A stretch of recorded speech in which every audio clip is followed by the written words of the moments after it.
Ethan never expected anything unusual to happen that night. It was supposed to be a quiet winter drive home, the kind he had taken 1,000 times before. The snow was falling harder than usual, drifting across the forest road like white smoke. His truck heater hummed softly, and he tapped the steering wheel in rhythm, trying to stay awake. It was past midnight, and the cold outside felt dangerous. Even inside the truck, the windows shook with every gust of wind. He knew that if someone got stuck out here tonight, they would not survive long. That thought became real quicker than he imagined. As he rounded a curve, his headlights flickered over two small shapes lying near the tree line. For a second, he thought they were wild animals, maybe injured wolves or deer. But something felt off. The shapes were too still, too fragile, and too close together, as if they were holding on to each other. Ethan slowed the truck, his heart beating harder. When the light passed over them again, he slammed the brakes. Those were not animals. He jumped out, ignoring the cold biting his face. As he stepped closer, his breath formed quick clouds in the air.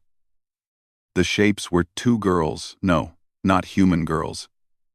Their skin had a faint glow, blue mixed with silver. Their hair was long, tangled with snowflakes, and their clothes were thin and torn. They looked so weak, as if the cold had almost swallowed their last breath. One of them lifted her head slightly and reached out with trembling fingers before collapsing again. Ethan dropped to his knees. "Hey, can you hear me?" he said loudly, but gentle enough not to scare them. No response. He touched the older one's hand. It was freezing like ice. His worry turned into urgency. Without thinking, he shrugged off his jacket and wrapped it around both sisters. The older one tried to speak, but her voice was nothing more than a broken whisper. The younger one clung weakly to the jacket, her eyes barely open. "It's okay. I've got you," Ethan said, not even sure if they understood human words. He picked up the older sister first, surprised at how light she was, and carried her to the truck. Then he came back for the younger one. By the time he placed them both on the back seat and turned up the heater, his hands were shaking not from the cold but from fear. If he had driven by just a minute later, they might have been gone. As the truck warmed, their faint glow returned slightly. The younger girl made a soft sound, like a whimper mixed with relief. The older one forced her eyes open, staring at him with confusion and awe. Ethan tried to smile, hoping it would comfort them. "Just hold on. I'm taking you to my place. You're safe now," he said. The drive felt longer than usual, but the warmth inside slowly helped. By the time he reached his cabin, a small wooden house at the forest's edge, the younger sister had stopped shivering. But both still looked fragile, almost weightless when he carried them inside. He placed them near the heater, wrapped them in thick blankets, and quickly prepared warm water. When he handed them the cups, they touched them with both hands. As if afraid the warmth would vanish, they sipped slowly, their eyes never leaving his face. The older sister finally whispered something in a language he didn't recognize. It was soft, musical, and filled with emotion. Ethan shook his head gently. "I don't understand," he said softly. She pointed at him, then at her heart, then at her sister. Ethan didn't fully get it, but he sensed she was trying to express gratitude. He nodded and gave a small smile. "You're welcome." Really, hours passed with slow recovery. The snowstorm outside worsened, slamming against the windows. But inside the cabin, the sisters slowly regained strength. Their skin color shifted from pale silver to a warmer blue glow. Their fingers stopped shaking, and their eyes stayed open longer each time. The older sister tried to stand but stumbled. Ethan rushed forward, catching her before she hit the floor. She looked up at him, startled, then lowered her head shyly. The younger girl made a soft laugh, the first sound that didn't carry fear. He carefully sat them both down again. "You don't have to move yet," he said gently. "Rest first." "Hardider. Hardider." They exchanged looks, as if unsure how to respond. Then the younger one pointed at herself and said, "Nolly." Ethan blinked. "Your name is Nolly?" She nodded quickly.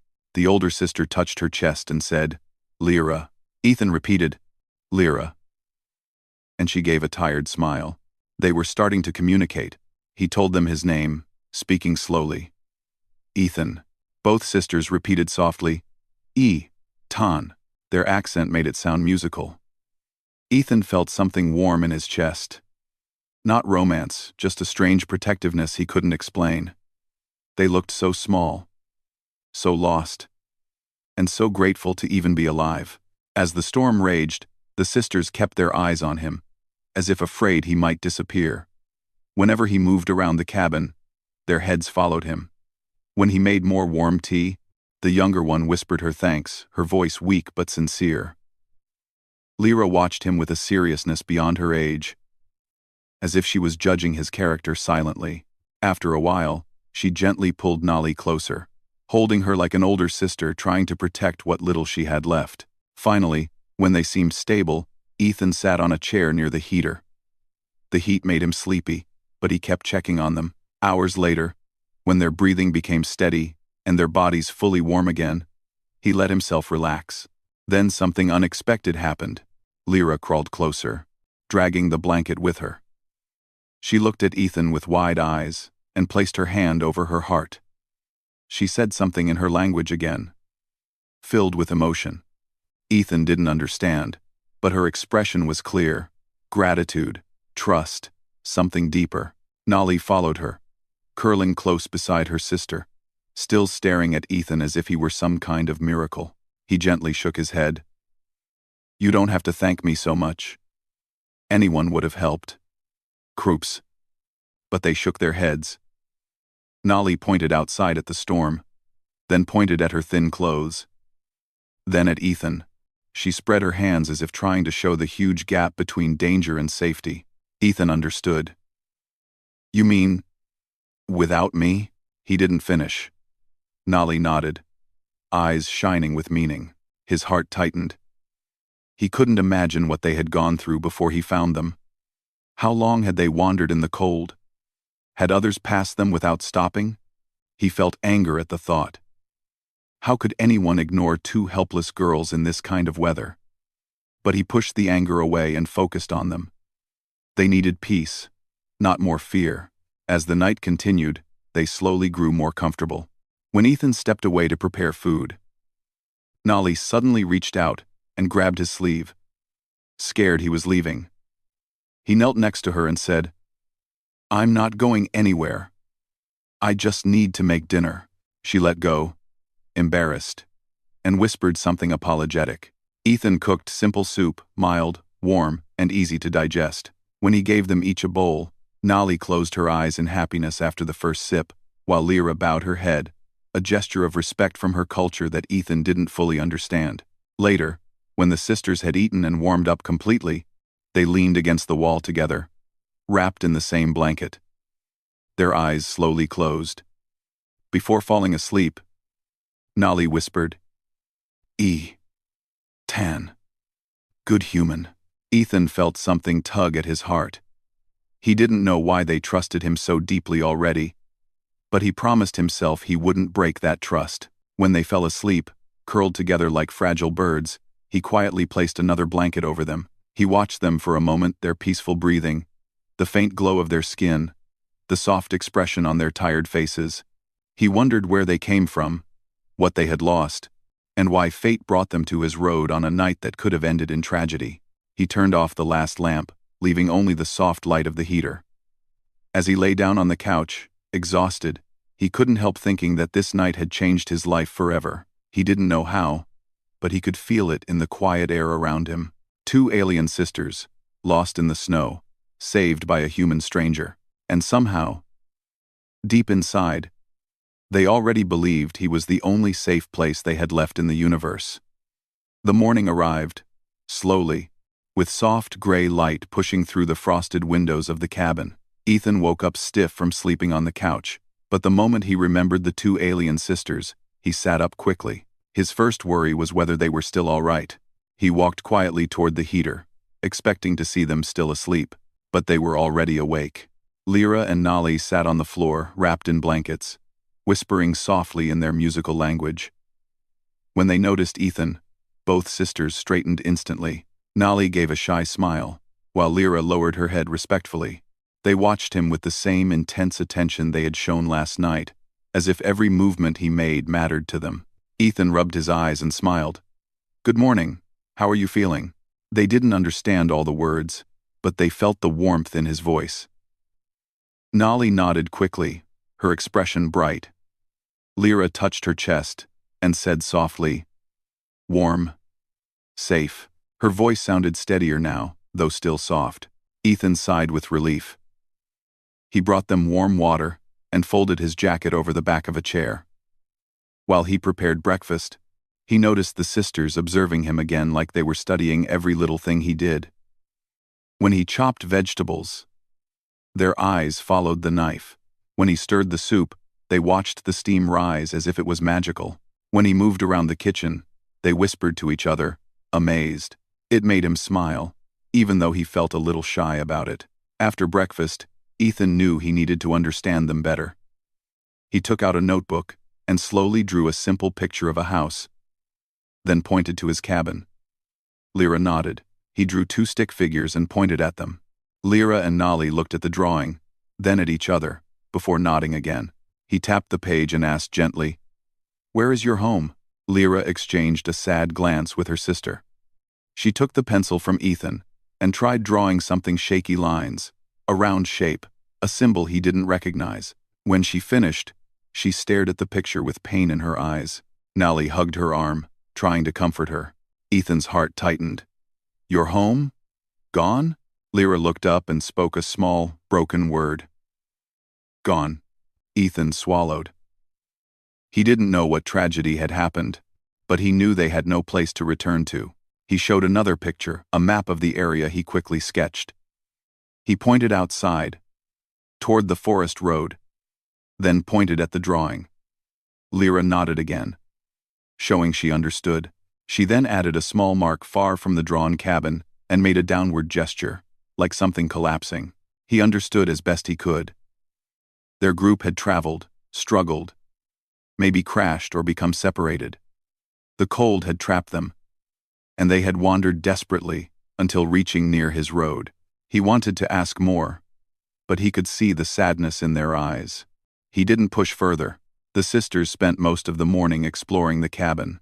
They touched objects carefully as if everything inside was new and needed gentle handling. They were fascinated by the heater, staring at it with the same wonder a child might show toward a glowing lantern. They stared at the refrigerator like it was a treasure box. When Ethan opened it, the cold fog surprised them so much that Nali jumped back and covered her face with her blanket. Ethan laughed softly. "It's not dangerous. It just keeps food cold." Nali peeked over her blanket with wide, curious eyes. They discovered a basket of apples next. Nali picked one up gently, turning it in her hands as if it were a fragile crystal. She sniffed it, blinked, and then gave Ethan a questioning look. "It's food," he said. "You can eat it." She took a small bite, her eyes widening. Then she smiled brightly. Lyra took one as well. But instead of biting it, she held it against her cheek briefly, maybe because the warmth of the cabin made the fruit cool and pleasant.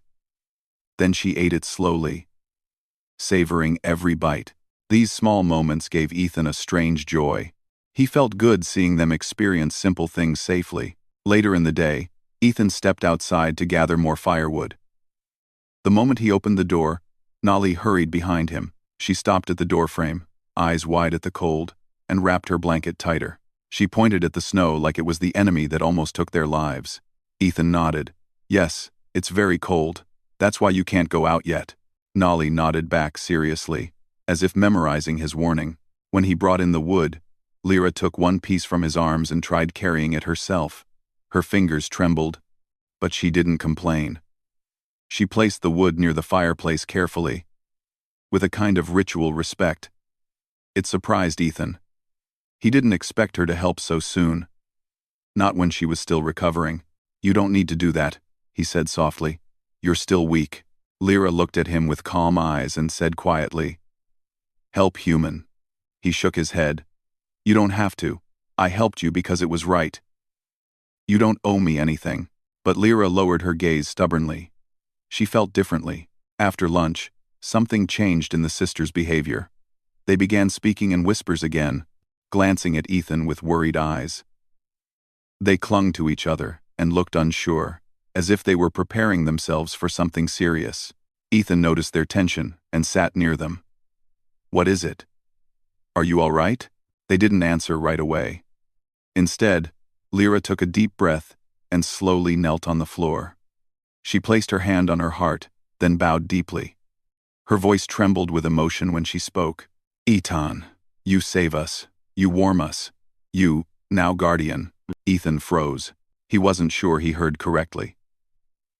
"Guardian?" he repeated carefully. Lyra nodded strongly. Nali copied her sister's gesture, bowing equally low. They both spoke together, struggling in simple English. But the meaning was clear. Guardian, home, we belong. Ethan's heart pounded. He understood enough to realize that in their culture, saving them wasn't just kindness, it had a deep meaning.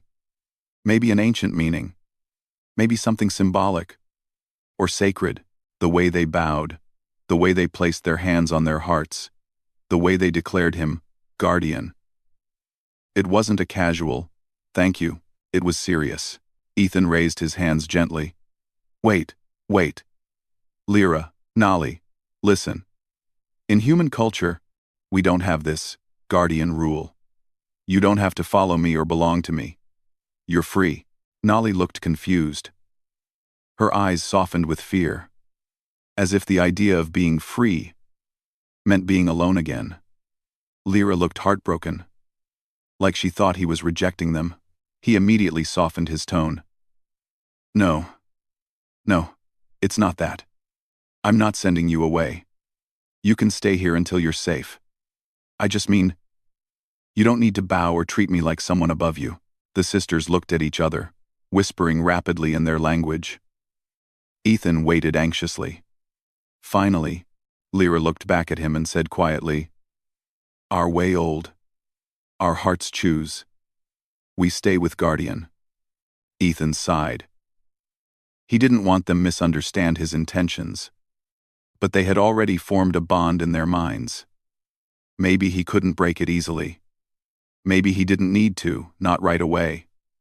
At least, he could explain slowly, with patience. He smiled gently. "All right, you can stay. But you don't need to kneel, okay?" Nali immediately brightened. Lyra nodded with a hint of relief. Later, as the day passed, the sisters tried being helpful again. They folded blankets, organized small items in the cabin, and even tried washing dishes, though Nali almost dropped a plate in the sink and panicked when it made a loud sound. Ethan rushed over and reassured her gently. She relaxed only when he patted her shoulder softly. By evening, the sisters seemed more comfortable. They started using more English words, learned from Ethan throughout the day. When he taught them, "Thank you," Nali said it every time he gave her anything, even a spoon, a cup, or a napkin. When he taught them "warm," they repeated it happily near the heater. But the biggest surprise came when Lyra spoke a full sentence. She sat near Ethan by the fire, her blanket wrapped around her shoulders. She looked at him with calm seriousness and said, "We no want leave you. You good human. We choose stay." Ethan felt a strange wave of emotion. Not romance, nothing like that. Just a deep sense of responsibility. They trusted him now. Fully.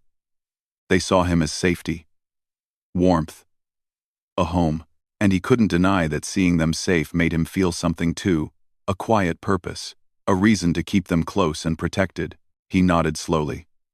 "You can stay. I won't force you out. We'll figure things out, together." Nali leaned against Lyra with a peaceful smile. Lyra exhaled softly, her shoulders relaxing for the first time since he found them. When night arrived again, they curled together near the heater, wrapped in blankets like two glowing lights in the dim cabin. Ethan sat quietly on the couch, watching them for a moment. They looked calm now, believing in him completely. Outside, the winter storm began to fade. Inside, the sisters finally slept without fear. And Ethan realized that his life was already changing in ways he never expected.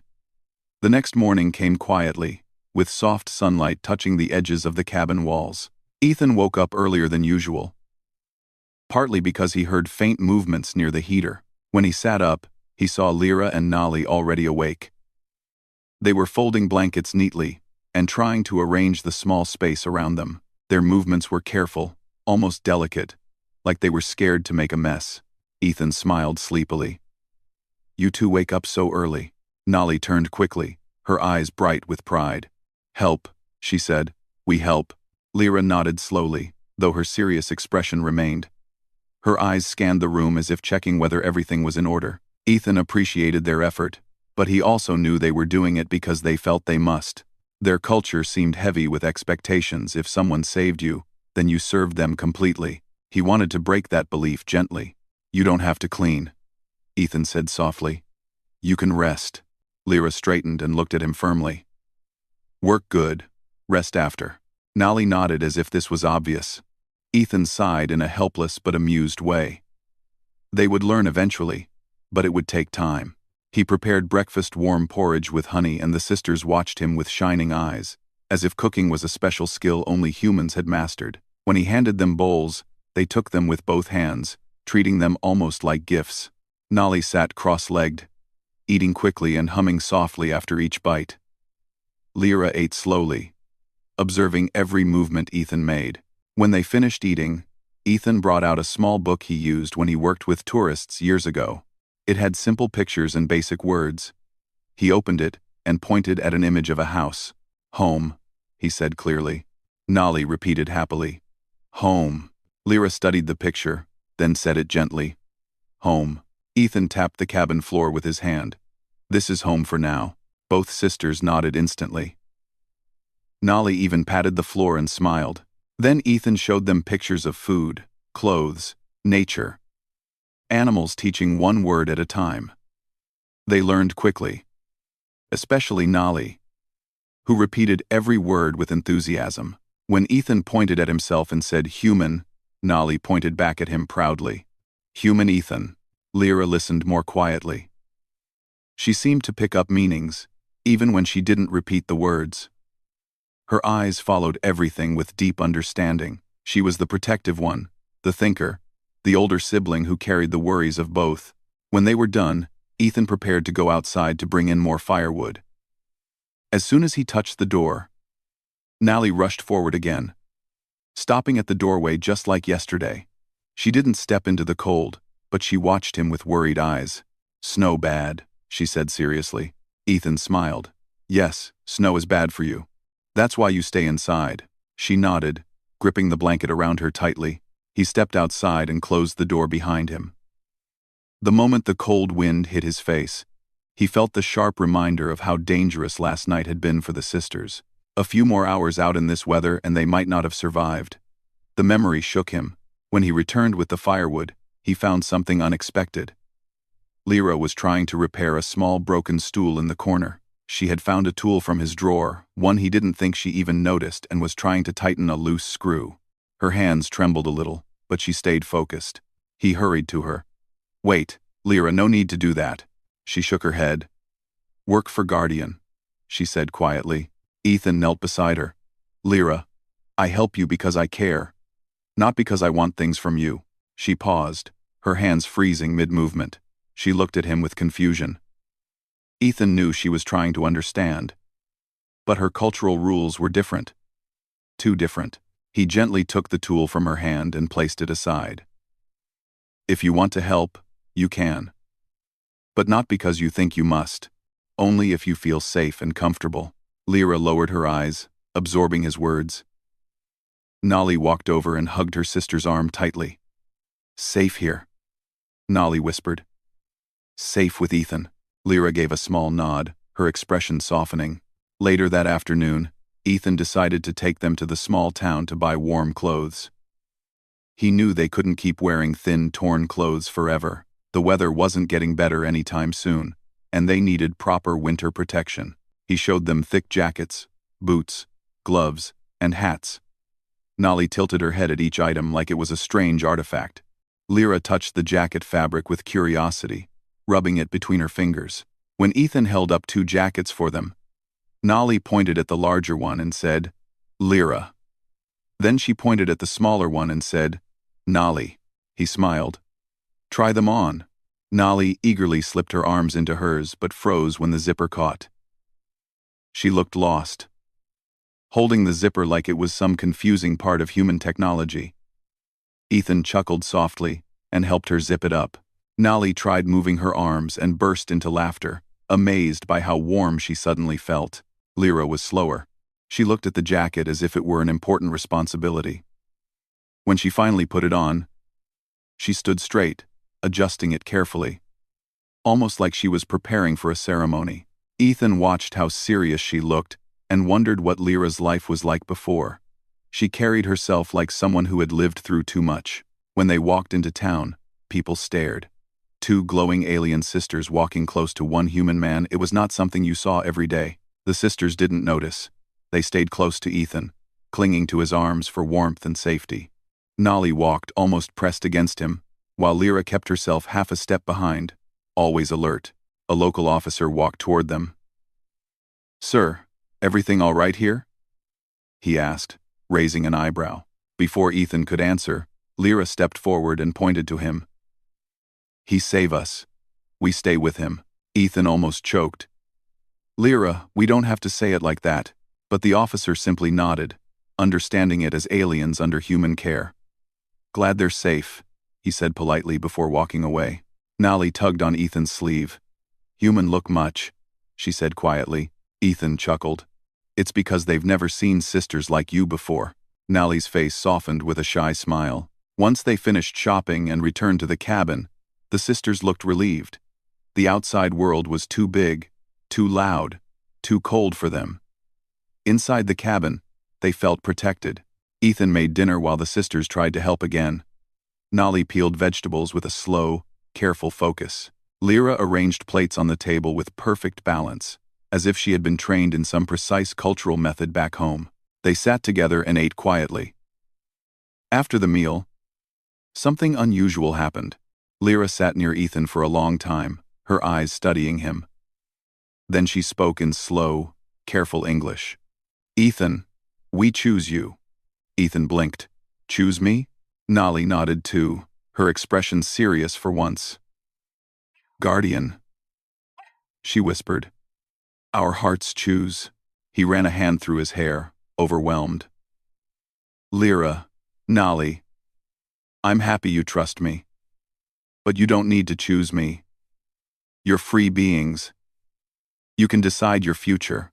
Lyra shook her head. "We decide." She touched her heart. "We stay." Their conviction shocked him. They weren't saying it because they felt forced. They weren't scared now, they were certain. The sisters saw him as more than a rescuer. They saw him as the one safe place left in the universe. That night, Lyra and Nolly curled near the heater again, wrapped in warm clothes and blankets. But this time, they didn't sleep tightly, clinging to each other like before. Tonight, they kept glancing at Ethan, making sure he stayed near. Their fear of losing him had softened into a gentle, hopeful attachment. Before closing her eyes, Nolly whispered across the room, "Good night, Ethan." Lyra added quietly, "Human heart good." Ethan felt his own heart tighten with a strange, warm ache. He had never asked for this bond. But now that he had it, he didn't want to break it. He sat on the couch again, looking at the sisters as they drifted into peaceful sleep. He knew the days ahead would be even more complicated. Their culture, their expectations, their loyalty, it was all deeper than he understood. But one thing was clear. He couldn't abandon them. Not now. Not ever. As winter wind whispered outside, 3 lives inside the cabin slowly found comfort in a strange, unexpected family. The following week brought a quiet calm to the little cabin. The snow still fell outside, but inside, everything felt warm and strangely peaceful. Ethan had gotten used to the soft footsteps of Lyra and Nolly moving around the house. He had gotten used to their gentle voices, their careful attempts at English, their small smiles when he taught them something new. What he wasn't used to, what he still didn't fully understand, was how deeply attached they had become to him. Not in a romantic way, not in any wrong way, but in a deep, emotional, cultural way. They saw him as their protector, their guide, their safe place. Their bond with him was something ancient from their homeland, something that went far beyond simple gratitude. Ethan had tried many times to explain that they were free, that they didn't owe him anything, that they didn't need to stay forever. But every time, they insisted gently that this was their choice. And the more time passed, the more Ethan realized something surprising. He didn't want them to leave either. One morning, Ethan decided they needed to contact someone, any official, anyone who could help the sisters settle legally and safely. They couldn't hide forever. Lyra and Nolly needed identity papers, health checks, warm housing, and long-term support. He couldn't keep them in a wooden cabin forever, even if they liked it. When they woke up and ate breakfast, Ethan sat across from them and spoke slowly, choosing his words carefully. Lyra, Nolly, we need to talk to the authorities. They can help you both live safely. Nolly's spoon froze in her hand. Lyra stared at him, eyes wide with worry. Immediately, both sisters leaned closer together, their shoulders touching like they were bracing for danger. No, Lyra said quietly. No. Take us. Ethan shook his head quickly. I'm not sending you away. I promise. I just want to talk to people who can help. Nolly whispered. Help? Then we go away? No, Ethan said firmly. I will not let anyone take you away. I just want to make things easier for your future. The sisters exchanged a long, heavy look. Lyra finally spoke again, her voice trembling softly. We scared. Humans take us. Long ago. Ethan felt his chest tighten. He understood now. Their fear wasn't only from the cold. It came from something deeper, some past experience where humans weren't kind. Something they didn't want to remember. He leaned forward, gently placing his hand on the table. I won't let anything bad happen to you. You trust me, right? Nolly nodded immediately. Lyra closed her eyes for a moment, then nodded too. We trust, she whispered. Ethan exhaled. Then trust me with this too. I will speak for you. I will protect you. After a long pause, both sisters agreed. Later that afternoon, Ethan drove them to the nearest human alien assistance center. As they walked through the door, the sisters clung close to him, holding his sleeves like frightened children. The room was warm and bright, filled with posters of alien-human cooperation programs. But even with the friendly environment, the sisters shook slightly. A gentle-looking woman approached them. Hello, sir. Are these travelers in need of help? Before Ethan could answer, Lyra stepped in front of him, her arms spread protectively. No, take us, she said loudly. The woman blinked, surprised. Ethan placed a hand on Lyra's shoulder. It's okay. She's here to help. Lyra looked uncertain but didn't move away. Ethan explained everything. The girls were lost, freezing, alone, and he found them nearly unconscious. He gave basic details, careful not to overwhelm them. The woman listened thoughtfully and nodded. We don't separate bonded siblings, she said gently. And if they are bonded to a guardian, we respect that too. This was the first moment Lyra and Nolly relaxed. Ethan felt relief wash over him. The woman brought hot tea, blankets, and soft cushions. Lyra and Nolly sat beside Ethan, pressed close on each side. They answered simple questions in slow English, sometimes looking at Ethan for help. He was patient, reassuring them every time their voices trembled or words didn't come out right. The more they spoke, the more the officials understood the sisters had lost everything. Their migration group had scattered during a storm. They had no family left to claim them. After several hours, the woman finally smiled. There is a way forward, she said kindly. You can apply to become their temporary guardian. Later, if you wish, you can become their permanent caretaker. Lyra and Nolly stared at Ethan with hopeful eyes. He felt his heart tug as he looked at them. Temporary guardian, permanent caretaker. He hadn't planned for any of this. But looking at their faces, he knew he couldn't choose anything else. I'll do it, Ethan said quietly. The sisters gasped gently, their eyes filling with soft emotion. On the drive home, Nolly held Ethan's wrist the entire time, as if afraid he might disappear if she let go. Lyra sat silently in the back seat, her face thoughtful, her breath slow. When they reached the cabin, she stepped outside, turned toward Ethan, and said in a soft, steady voice, "We safe, because you choose us." Ethan shook his head. "You chose me first." That night, they sat around the fire again. Nolly hummed a small song from her homeland, a slow melody that sounded like wind passing through crystal. Lyra joined in with a deeper harmony. Ethan listened quietly, mesmerized by the beauty of their voices. When the song ended, Nolly leaned her head on Ethan's arm. "Home," she whispered. Lyra added gently, "Family." Ethan froze. The words hit deeper than he expected. He didn't argue. He didn't correct them. He didn't say they were wrong, because deep down, he was starting to feel the same. The next few days were peaceful. The sisters learned more English. Lyra practiced reading labels on boxes. Nolly learned how to wash dishes, though she splashed water everywhere and laughed the whole time. Ethan worked outside while the sisters organized small things inside. Slowly, the cabin began to feel like it belonged to all three of them. One snowy evening, Lyra approached him quietly. She stood straight, her hands folded in front of her, as if preparing for a very serious discussion. "Ethan," she said softly, "we learn human words. We learn many things, but one thing not change." "What is it?" he asked. Lyra took a deep breath. "We want stay with you, always." Nolly, who had been sitting on the rug, crawled closer and wrapped her arms around Ethan's waist. "Always," she echoed. Ethan felt overwhelmed. Not in a bad way, just deeply moved. He had spent years alone in the forest, with no real family left, no one waiting for him at home, and now, by strange fate, two alien sisters were telling him he was their world. He gently placed a hand on each of their heads. "Then stay," he whispered. "I won't send you away." Nolly smiled brightly. Lyra exhaled in relief, but Ethan added softly, "We will grow together.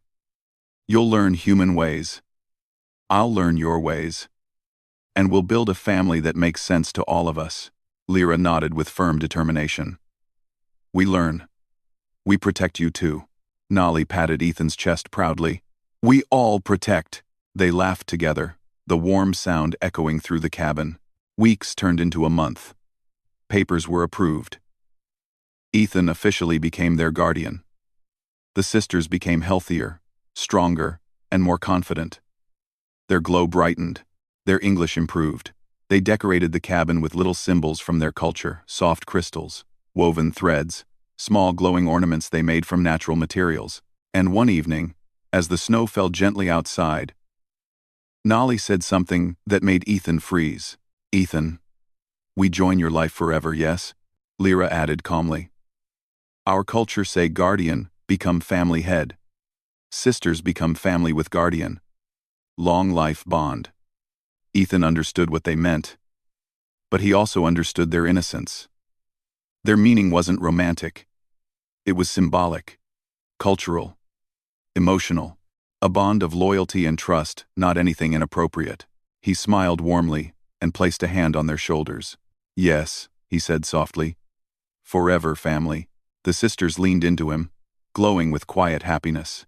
Outside, the winter wind passed through the trees, but inside the cabin, warmth filled every corner. A strange little family, built by accident and held together by kindness, trust, and hope, sat together watching the fire. They had lost their old world, but found a new one in the most unexpected place. And Ethan, once a lonely man, now knew that his life had changed forever. Because he hadn't just saved two alien sisters in the snow, they had saved him too.